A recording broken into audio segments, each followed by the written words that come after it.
So in general, it felt like the community had a really good and positive reaction to the AMA. Ryve, what in general, like your feelings? How did you feel about it? Like the questions, the answers, the way that everything like went. Really good, really good.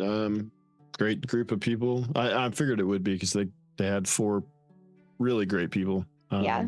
So I knew it would be, and they were all tossing questions around, asking the community, getting feedback on the questions, which is, I think, a good approach. Yeah. And so they did very good. I agree. You know, all the AMAs have been good. You know, I don't want to pinpoint one as like the best or anything like that, but it was very good. It was up there, you know, for sure. Yeah, definitely. I think Sunny, if you're watching this, I don't know if you are, but I think you've learned that you shouldn't be scared of asking lore questions. Yeah, they were good. The lore questions were good. Yeah, they were very good. But also, he was worried because of last year when I was on. They were not so happy with the lore questions being asked. It's always going to be somebody mad no matter what. So just ignore all that stuff, I say. But I do really love how Steven kept crediting like the whole, like all the devs and everything. That I love that, honestly. That shows that he really cares about the devs and, you know, everybody working on the project, and the fact that he wasn't at his desk, he was in the design area. I liked that. Much to the bane of Basil, who was hoping that we'd have merch behind him. Yeah. Yeah. And you know what? Now that I think about it, I don't think I recall one stream where someone said, you know, great work on this and that or the other, where he hasn't said something about, yeah, the team worked great on it. Instead of, you know, thank you, I appreciate that, which he's kind of said that, but not really without the, well, the team works really hard on this. So yeah. It's really great. It's really great. He always has the team, the studio, everybody in mind, and the hard work they put into it. So I love that. Yeah. I love that. It's always we. Yeah. And right now, in this exact moment, the only time I can definitely remember him saying "I" is when he was talking about, in the beginning, I wanted to, but then it developed into a team, and after that point, he doesn't usually use the word "I" about anything, unless I have to go to a meeting. Yeah.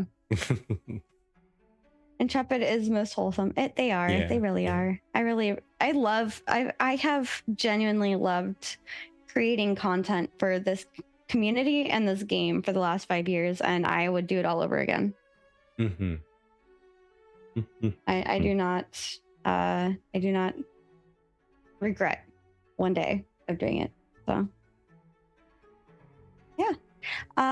So I think maybe we should go ahead and do our biggest takeaways, and then I was thinking we can read over to Vladis Gaming, who we are going to probably be reading over to going forward after tonight's podcasts on Fridays. So, Ryve, do you have any big takeaways from the AMA today? The thing that like struck you the most that will continue on with you for the rest of the week? The most amazingest thing ever. Like I said before, the 2 things for me was, and they're negative, so maybe I won't go with that, but the 2 thing kind of negative that we've only got scientific nodes, and then no rogue is a little bit of a negative for me, but positive, the stuff on the guild freeholds was very interesting. Or guild hall or whatever it may be.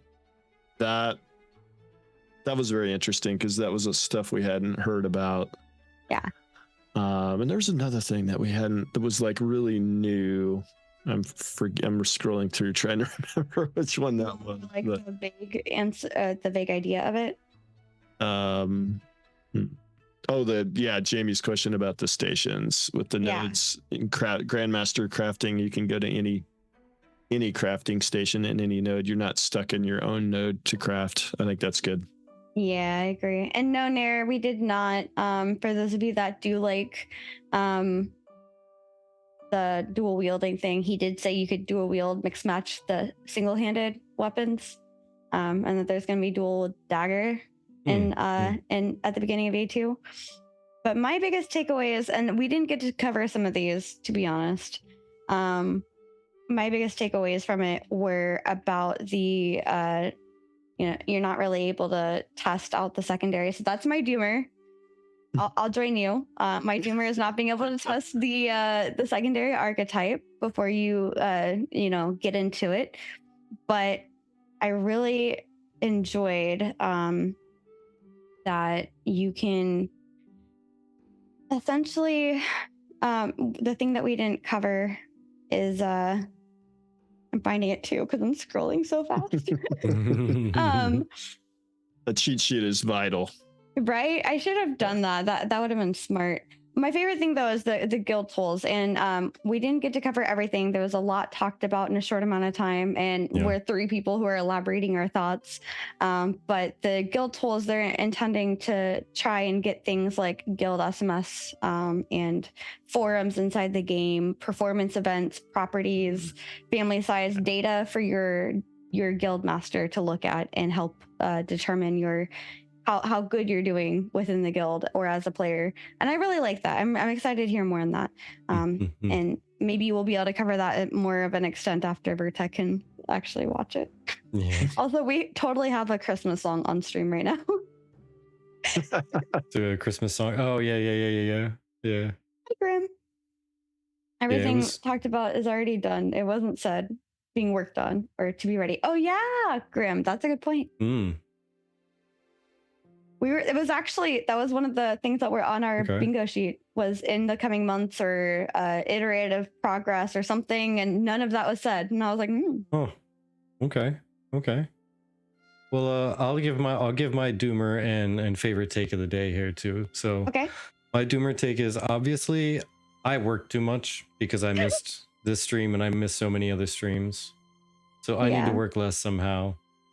And the positive takeaway or constructive feedback is maybe I should just work at Intrepid, then I wouldn't need to miss any of them. There you go. So there you go. Need a security person, information security specifically, you just let me know.